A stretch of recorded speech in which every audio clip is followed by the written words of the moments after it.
in a transmitter block an SDR requires. So this first one is both ADC and DAC. ADC stands for analog to digital converter.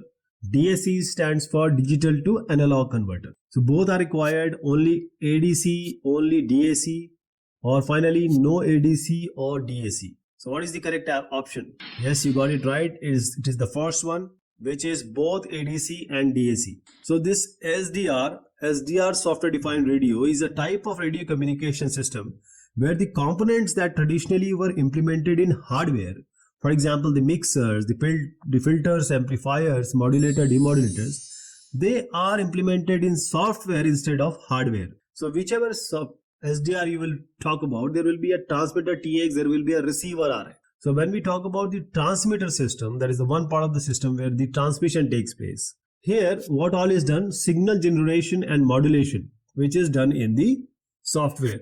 Then we have the DAC, digital to analog conversion, which you see here also.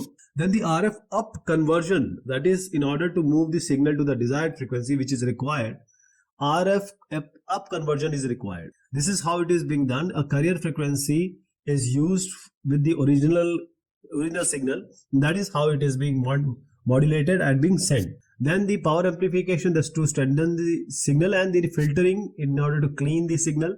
And finally the antenna, because we need to transmit the signal, that is sending it to RX, we need TX antenna, and in the RX also we need an antenna to get the data, to receive the data. So these elements, they are together allowing this SDR to transmit signals over different various bands with flexible modulation schemes.